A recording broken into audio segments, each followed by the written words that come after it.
Biker Yasin ভাইয়ের school Kachalong সরকারি উচ্চ বিদ্যালয় এবং আমি তার সাথে আছি আমাদের দুলাভাই বাইকার ইয়াসিন ভাই। এই যে আমরা এখন দুই ভাই শালা দুলাভাই এখন ঘুরতেছি কাঁচালংয়ে।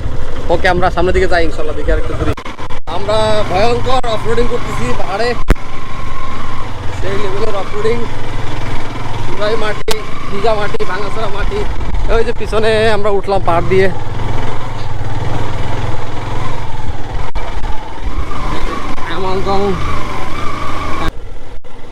আমাদের এই অ্যাডভেঞ্চার রাইড থেকে অনেকের মনে প্রশ্ন জাগতে পারে আমরা কেন এই পাহাড়ে আসছি। আসলে পাহাড়ের আসল রূপ দেখতে হলে আপনার পাহাড়ের গহীনে যেতে হবে।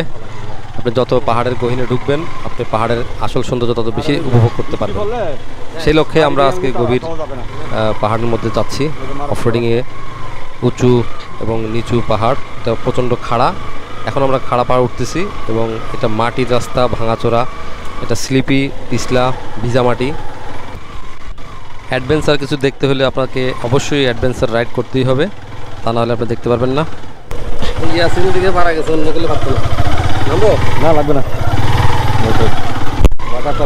বসেন বসেন। বৃষ্টি পড়ছে সকালে, অলরেডি স্লিপ করছিল। হ্যাঁ, টাকা কিন্তু স্লিপ করে। হ্যাঁ, এখানে একটু সমান, ওইদিকে এখানে একটু ভিজা ছিল। হ্যাঁ, ভিজা, বৃষ্টি পড়ছে তো রোদ পরে না চলে আসছে। আমরা ইয়াসিন ভাই আর আমি আমরা একটু অফরোডিং করতেছি। আমরা একটু পাহাড়ের ভিতরে যাব, পাহাড়ের ভিতরের ভিউ দেখার জন্য। সমস্যা হলে নামায় দিলে ভালো। রাস্তাটা খুবই বিপজ্জনক এবং অ্যাডভেঞ্চার। একদম খাড়া পাহাড় এবং পিছলা মাটি, হালকা ভিজা ভিজা। চাকার কোনো গ্রিপ পাওয়া যাচ্ছে না এখানে। ক্যামেরায় হয়তো বোঝা যাচ্ছে না, এটা খুবই ডাউন, একদম খাড়া ডাউন হিল, যার ফলে আর রাস্তাগুলো একদম গর্ত, উঁচা নিচা, ভিজা মাটি, পিছলা সব কিছু মিলে একবারে খুবই ভয়াবহ অবস্থা। আপনারা হয়তো বলতে পারেন এখানে কেন আসছি। আসলে অ্যাডভেঞ্চার কিছু দেখতে হলে অ্যাডভেঞ্চার রাইড তো অবশ্যই করতে হবে।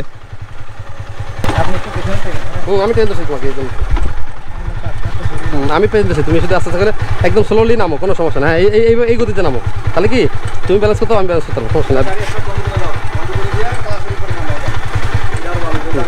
হ্যাঁ, দাও এসের বন্ধ করে দাও, এসের বন্ধ করে দাও, দাও দাও। এই যে আমি ধরছি, তোমার সমস্যা, তুমি এসের বন্ধ করে দাও। হ্যাঁ, এবার আস্তে আস্তে নামো, কোনো সমস্যা নেই, নামো, কারণ এটা হলো রিস্ক মুক্ত, ঠিক আছে।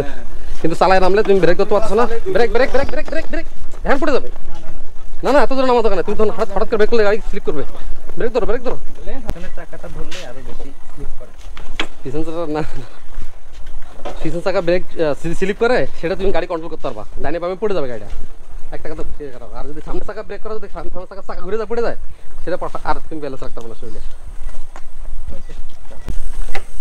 রাস্তাটা রিস্ক ছিল, যার ফলে আমি খেয়াল করলাম যে বন্ধ করে দিলে সুবিধা হবে।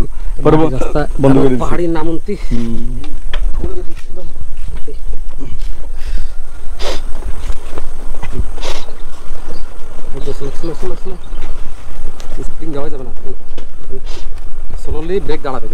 এগুলো আরো সমস্যা হলে মাটিগুলো আমরা দেখেন কিরকম র্যাক র্যাক। হ্যাঁ, এই জন্য আমার গাড়ি স্লিপ করার সম্ভাবনা বেশি। ডাইরেক্ট এরকম মাটি হলে কিন্তু আবার স্লিপ করে না। হ্যাঁ, ওই জায়গাটা একটু রিস্ক ছিল। হ্যাঁ, ওগুলো মাটি কারা কারা যায়, আবার রিক্সা আছে সামনে, ইটা রাস্তা। হ্যাঁ, এটা একই রাস্তা। এটা অবশ্য তুমি আবার ব্রেক একদম স্লো নাও, একদম স্লো, স্পিড দিবাই না এখানে, একদম রিল্যাক্স নাও, টেনশন ছাড়া, টেনশন ছাড়া। হ্যাঁ হ্যাঁ, ব্রেক ব্রেক আরো স্লো। আমাদের একটু রিক্সের রাস্তা ছিল,